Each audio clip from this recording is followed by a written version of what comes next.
ouch, ouch, kitty cat, ouch, ouch, ouch, kitty cat, ouch, ouch, ouch, ouch, kitty cat. She wants to use me as a pincushion. For those of you who are watching at home, this is Mostly Fictional Tales. I am your host, Rathgar. This here is Adam Clark, longtime theater friend of mine, amazing voice actor, all of that. We've only got a little bit of time left, and I wanted to see if I believe you are connected to this next story here. I hope so. We did plays at stages. As you know, plays in which we may not have had the monetary remunerations made to different intellectual property owners in order to reuse their work. One of them we ended up taking a well-known movie. And the director who wanted to put this together, Andrew Pignon, he retyped the movie from a VHS that he had rented from Blockbuster and had written out the entire script for Quentin Tarantino's Reservoir Dogs. And we wanted to put that up on stage. Were you in Reservoir Dogs? I think the answer is yes. The answer is no, but I was in the dress rehearsal. I was at the dress rehearsal. Now, you know where I'm going. You know what I want you to tell. Okay, you know the story. That's the story. Set the scene for me. Like one of the best visuals of it because I watched the whole thing unfold as an innocent bystander. Okay, so for the home viewer, it's a stage version of Reservoir Dogs, which Andy renamed. I can't remember. He renamed it something. He called it The Fifth Columnist. The Fifth Columnist. That was it. And so Reservoir Dogs, you've got a crime drama of well, you all know the story. You may recall there's lots of gunfire and lots of gunfire. Like simulated bank heist. Looks like a lot of nefarious stuff is going on. Stage torture. You're like, oh my gosh. One person gets their ear cut off. On stage torture. A lot of stuff. Melanie, we had Melanie play the police officer. The cop who got their ear cut off. That's right. That's right, and that's an important part of the tale. So we're doing dress rehearsal for this. We opened the show on Friday. And we're on. There, kid? I was there. I was in the show. You were living there at the time, I think, weren't you? I might have been living at stages at the time. That might have been the case. So we are in dress rehearsal. It's dark at night. It's dark at night. This would have been a Thursday night, nighttime. Kirk Huff did the lighting on the show, which is like one of his first lighting. I taught Kirk how to do lighting, and he started doing lighting design at stages. And there was I think he had a spot. No, it wasn't. That was a different one. But lighting was sufficient. And then at one point, the garage door opens up. It's a point where I think their cars are they're going to drive up in cars, and someone gets shot in the alley or something like that. In the show, there's a shootout. In the show, that was behind the theaters. Yeah, in the show, that was the lady that was going to be in that scene was Kay Kojak. That was Brian Kojak's mother. Was going to be playing like an innocent bystander. An innocent bystander who has a gun in her purse. So the garage door opens up, and I'm looking at like what looks like searchlights all over the back alley, and I'm all, wow. Yeah. And so for the home viewer, out on this production. Yeah. For the home viewer, going on. I'm like, this is really, really neat. This here's the another detail for the home viewer. We've got a building that has stages is located in this industrial building that is basically divided into about 8 different commercial units, and we had at the time 2 of those commercial units side by side. That's what we were describing a little earlier. And the back door, we're making a theatrical use of the back alley. There's a 2-lane high alley with a gutter and a fence, chain link fence on the backside of the alley that points About to 12 feet tall. It's 12 feet tall because there's a driving There's range. executive golf course on An the other side. executive golf course on the other side, exactly. And so the place is normally quiet, dead quiet. There's nobody around, but the Anaheim Police Department had gotten reports of gunfire. And Well, which no, it's similar to there was a car that was identified with a license plate number that was one digit off of the car that we were using. or at least that's what the police told us. That's what the police said. Yes. Anyway, so we're jumping ahead in the story. We are. So the door opens up. I see these searchlights. I'm all, wow, Kirk really went all out, and I'm really impressed. This is, he really went above and beyond. And then you hear like someone on a bullhorn say, I can't remember exactly what they said, but they said, come out with your hands up, or something along those lines. Maybe 5 of us in the audience watching this dress rehearsal. And then it was reiterated, everybody come outside with your hands up, or something like, and like there was no acting or anything going on. So I saw like everybody any actor were like kind of stopped and they had their hands up. And so I came out of the theater and just was kind of slowly walking out. And as I walked, so like as you walk through the door, you're walking through this archway of a large garage door. And as I walk out, I turn to my left and I'm looking probably like from here to here is the barrel of a shotgun in my face with a cop looking on the other end of it. So I walk out and there's cop cars on either side of the alley. Lights are on, and they had us all lay on the ground, basically. And then at the time, Patrick Gwaltney, who was in the show, had these really thick, messy-looking redhead dreadlocks. He was the white boy with dreadlocks, and they looked nappy. I mean, they were fun on him, but they weren't good looking because he didn't have the right hair type for it. I think the cops called him a lady. They did. I was on the ground, listening to the cops, just going, "This is a problem." Because I'm thinking this could go sideways really fast. The cops are still there. This is one of those standoff moments where the cops don't know what's going on. We are. Oh no, they don't know. They heard reports of gunfire and a shootout. And so they're like, okay, does anybody have a weapon? And then half of everybody raises their hands because they all got weapons. They had all the fake, I think they had the fake guns, but does anybody else have a weapon? And I raised my hand and they had me stand up and like, all right, walk backwards to us. They're doing the whole, they're gonna frog march you. Oh man. Yeah, and I guess I was walking a little too fast. I was, slow down. And like people were saying, you were dancing. You were like, I was like, I don't know what I was doing. All I had was a little pocket knife. Okay, but you didn't want them to be going at it. Like, there's a pocket knife in my pants pockets.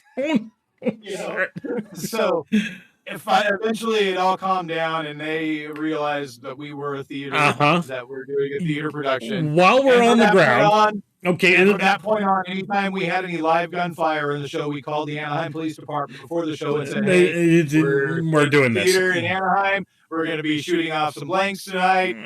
Don't send the cops." I recall that that while we're on the ground and they're sorting it out, Melanie had all of the stage blood on her from where. Oh, and she's dressed like a cop. And she's dressed like a cop, and she's a blonde girl, long hair, hair's all akimbo, got all this blood, and I remember. I hear the cops saying, "This is a theater. This is a theater." They're starting to figure it out that no, there's probably nothing going on here, but this looks weird still. And I hear one cop just kind of calmly say, "Ma'am, are you actually hurt, or is that stage blood?" And she's just, "It's stage blood." It's stage blood. And so they get us all they get us up and they explain that, hey, this is why we came out, this is why we're all calm here, nobody's getting their guns taken away from them. They wanted to make sure we didn't have any live ammo with us, and Brian Newell, I believe at the time, made sure that we had no live rounds anywhere within 10 yards of the theater that we knew of. Many blink guns in the Oh, yeah. theater. We've done. I did a production of Titus Andronicus where I had 4 shotguns shooting out of the back door at the same time. Oh my gosh, Titus Andronicus. Many guns went off in that production. I was the weapon burning. Such a bad play, but so deliciously bad. Alabus has had his limbs lopped. It was so bloody. Oh, it is so bad. So you didn't come into stages until second season or third season? I believe it's probably the second, perhaps even the third season. I ended up starting taking theater classes at Fullerton College in the fall of 1993. And one of the classes was theater appreciation. And the requirement was to go see theater. And the class for me was being taught by Mella Hoyt Hayden. And Miss Mella, the costume lady at Fullerton College, and basically was saying, we're not going to tell you what theater to go see, but here's some theater. There's some people in this garage. They're doing theater. Go and see them. And I ended up, this is part of the Mostly Fictional Tale. I mean, comedy is, pain plus time. And so this is, for me, a little bit of an embarrassing tale, but it's probably a really valuable tale to have out there. So at the time, I did not have a car. I was 20 years old. And I was living with my parents in Buena Park. Sister was moving in, her boyfriend, a big chaotic house. But I was doing theater classes and general ed classes at Fullerton College and getting my ass to Fullerton College on the public bus. And that's how I was being transported around. So I was needing to go to this theater, and I didn't have a car to get there. And so I decided to set up an outing with a friend of mine who had a car. My sister was going to be his date, and I ended up getting somebody else in the class, this girl named Brianna, beautiful blonde girl, to go with me. And I asked her, not expecting her to say yes, because she's way out of my league. I don't play in that league. I know my role. I know the lane I need to be in, and she was not in it. But she was kind enough to say yes. And I didn't think anything of it, so I go to pick her up. And my buddy, who has this little Hyundai 2-door sedan thing. It's not a sedan, it's the 2-door hatchback thing, right? It's dumpy little car. We go around, we go out to dinner, and I discover I don't have enough money to pay for dinner. I felt embarrassed and went to my friend and had him pay for it, or he gave me the money so that I could look like I was paying for it in front of my date. And when I went to go pick her up, I was dressed as you kind of see me here, just kind of in a t-shirt and casual. I looked kind of like I looked in class. And I go to meet her and pick her up, and she comes out dressed in this beautiful red dress. She's taken the time. She's counting this as a date, and I'm all, oh no. She thinks at the theater, she thinks she's going to SCR. She thinks I'm going, well, she's in the class too. She doesn't know where we're going. She knows it's a small thing, but she's dressed like she's to the nines. She's taking this seriously, and I'm all going, oh no, I don't know how to. I'm so completely underdressed. I'm supposed to be underdressed. I'm a man. I'm not supposed to look better than my date, but I should actually be, look like I belong with my date. I look like I have just rolled out from under the overpass, the 10 freeway overpass over Elantra, right? That's where I look like I've just rolled my ass out of, and so we go up to the theater, and we see this thing, and I remember these blue chairs that had hard armrests on it, and I believe the show was this. I think it was Gary Krinke The had. Devils. I believe it was called The Devils, but you tell me what in your words, what was The Devils about? This was about a priest who it took place in France, so that would be the connection to Genet. Okay. But it was about a priest who was kind of taking over like kind of rebuilding the town. Okay. It starts off with one priest being hung, and then one priest saying, okay, well, this priest was bad, but now I'm going to be good. And he turns out being pretty kind of bad at the same time. Okay. Because he corrupts a daughter of like some higher up. But then at the same time, Richelieu gets involved and is trying to take over the town. Oh, that blasted Richelieu. Yeah, we all know about Richelieu. Richelieu. I gotta get the framing right. Richelieu. They end up condemning the priest, and he gets burned at the stake at the end of it. It was I think it was the first show where we opened up the back. Oh, where we utilized the alley, because in the end he figuratively gets burned at the stake. We got him tied to a post, and then two people walk up with torches next to him. Okay, there we go. And then at the same time. And then one of the side stories as well is a nunnery gets possessed by one of the nuns gets possessed by the devil, possibly, and that's like one of the controversies is like, are these nuns lying, or are they really possessed? Okay, type thing. And then I played. Yeah. I myself and Dave Amitton, we were kind of like the comic relief of it, and I played a scientist, and Dave played a scientist as well, but science in what was that, like, would have been the 1600s or 1500s of France. Yeah, bloodletting. Science was a. Do you have your humors in balance? Yeah, well, yeah, it was. Science was a. He's got a little too much black bile. Too much black bile. We need to do something about that. And opening up, dead bodies and seeing how they ticked and stuff like that. And, so we had some really weird characters, but I do remember a cool moment as my character had like a full revelation at the end where he kind of regrets the actions that he took, because my character and Dave's character kind of ratted out and worked for Richelieu to get the priest arrested and burned at the stake. Terry McNichol played the priest. Oh, okay. When we reached her place to let her out, I stepped out to assist her on out, and we had gotten out of the back the seat. Gentleman that you are. Yeah, but follow through has been something that I've needed to go through. But what happened? What happened after that? I bid her a good night, and you bid her? I hopped right back into the car. Oh, okay. You hopped on her. Yeah, that's bad, Ken. But you bid her? Did you say you bid her, or no, you bid her? I bid. B-I-D. I bid her a good night. Okay. And then, little did I realize that the situation demanded more than a simple farewell.